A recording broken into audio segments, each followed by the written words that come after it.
Você está prestando atenção só nas intenções ou nas conquistas e as ações de verdade? Se você for olhar para a história, em relação aos príncipes, aos monarcas, aos políticos que alcançam o que se pretendem alcançar, não são os bonzinhos.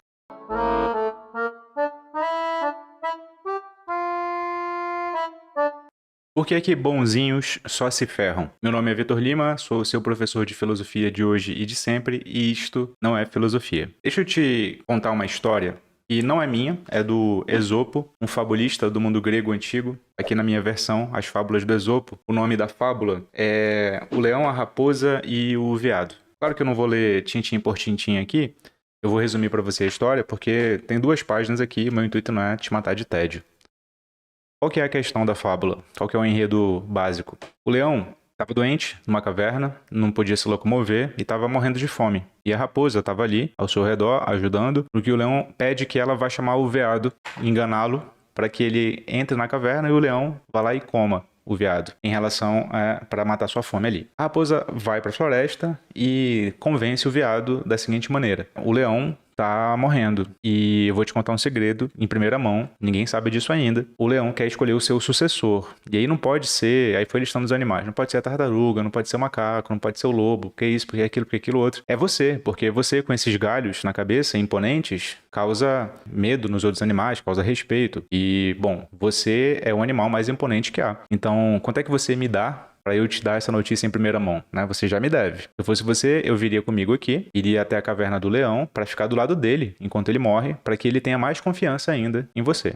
E aí, o veado todo, né, ali vaidoso, vai à caverna, chega perto do leão, só que o leão se precipita. Antes do veado chegar numa distância curta, ali razoável, o leão pula em cima do veado, só consegue morder a orelha do veado, só que o veado consegue escapar. E aí o leão fica, né, continua morrendo de fome, continua ali na sua condição de animal ferido, né, animal doente, não consegue comer. E aí pede pra raposa mais uma vez: raposa, volta lá, convence o veado a vir aqui de novo. E a raposa fala: pô, agora vai ser difícil, hein? Mas tá bom, vou lá. A raposa foi no rastro de sangue do veado, perguntou dos pastores onde é que se tinha passado um veado por ali, e os pastores foram lá e apontaram, né? Ele tá escondido ali na floresta. A raposa foi, encontrou o veado, que ficou indignado quando viu a raposa e falou assim: sai daqui, né? Você nunca mais vai me enganar, sua traiçoeira. E ela fala assim: como assim traiçoeira? Eu vim te dar a melhor das notícias. Você que foi precipitado, porque o leão só queria passar pra você os segredos do trono, só que ele só pode passar esses segredos se for na sua orelha. Ele não pode falar pra todo mundo. Afinal de contas, só o novo rei pode saber desses segredos. E o veado ficou desconfiado, mas começou a amolecer o coração ali, né? A amolecer o espírito. Falou: então, meu amigo, então da próxima vez você tem que ser não só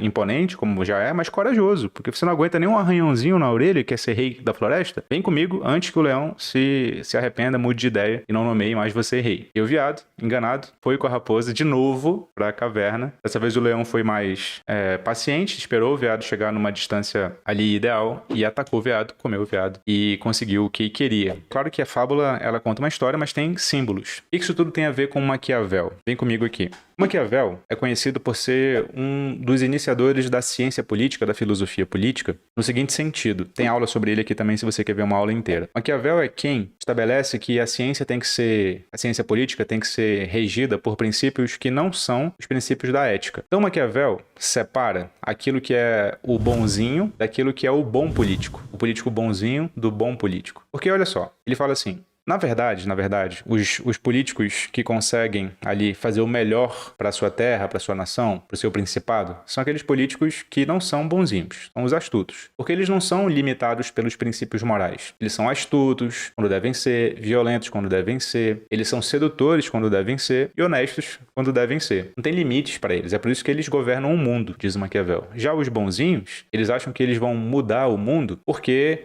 eles são mais argumentativos, eles são mais honestos, eles são mais valorosos. Só que, na verdade, eles não fazem isso coisa nenhuma, porque se você for parar para pensar, diz o Maquiavel aqui no Príncipe, na época que ele estava vivendo ali na Itália, a Itália não era sequer unificada, era uma série de principados muito dispersos ali. Se você for parar pra pensar, diz Maquiavel, os príncipes que mais são os bonzinhos são aqueles que menos duram no poder. E, portanto, eles prejudicam todo o seu reinado só porque eles são bonzinhos. Então, na verdade, ser bonzinho é bom só pra si mesmo, porque pra todo o resto não é. E causa instabilidade. Com base nessa diferença entre o bonzinho e o político de verdade bom, né, o rei de verdade bom, Maquiavel tinha 3 lições. E eu quero passá-las pra você. A primeira lição é a seguinte. É preciso entender que essa relação entre o bonzinho e o malzinho, essa simplificação que eu tô fazendo aqui, ela tem que ser entendida à luz de, primeiro, nós somos fruto das nossas ações e das nossas conquistas, e não das nossas intenções. O que isso significa? De nada adianta você ser bonzinho e ter valores nobres, se com esses valores nobres você não consegue conquistar nada, você não consegue alcançar nada. E se o que vale, no final das contas, inclusive para fazer o bem para a população, é conquistar as coisas, é fornecer o que as pessoas precisam, então você não pode ser mensurado, avaliado pelas suas intenções nobres, pelos seus valores nobres. Tem que ser avaliado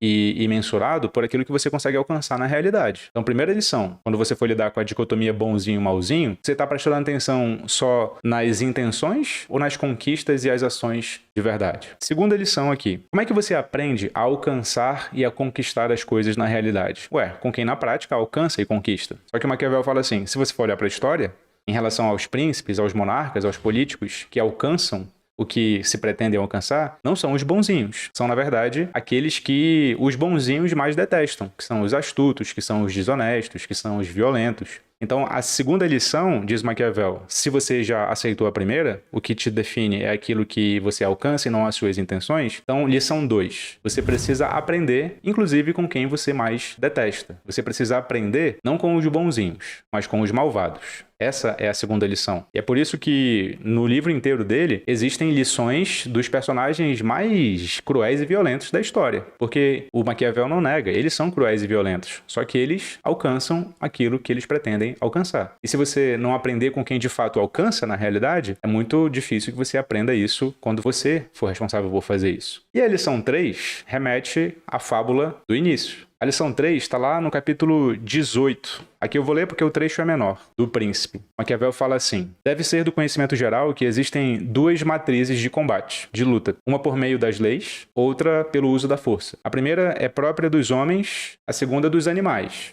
Contudo, como frequentemente a primeira não basta, convém recorrer à segunda. Por isso, um príncipe precisa saber valer-se do animal e do homem. E posto que é necessário a um príncipe saber usar do animal com destreza, dentre todos eles deve escolher a raposa e o leão, pois o leão não pode defender-se de armadilhas e a raposa é indefesa diante dos lobos. É preciso, pois, ser raposa para conhecer as armadilhas e leão para afugentar os lobos. Aqueles que simplesmente adotam o leão não entendem do assunto. Qual que é a metáfora do leão aqui? É a metáfora da força. Você tem que ser forte para se proteger contra os lobos, contra os malvados. Mas ter força bruta não basta. Você tem que ter astúcia. E é por isso que você tem que ser raposa. A raposa é aquela que sabe das armadilhas. Tanto fazer com que os outros caiam, ela fez o veado cair na armadilha, quanto porque ela conhece como fazer armadilhas, ela sabe fugir das armadilhas, não cair nelas. A terceira lição aqui do Maquiavel é: seja leão e raposa. Tenha força e astúcia. Agora, a minha pergunta é para você. E você? Você gosta de política? Você gosta de assuntos relativos à política para aumentar o seu repertório e conversar sobre os assuntos de modo não superficial? De tempos em tempos nós abrimos o nosso curso Encontre Sua Voz Política e caso você se interesse, se cadastra agora aqui no link que está no primeiro comentário fixado. Em breve nós abrimos turmas e aí você não perde,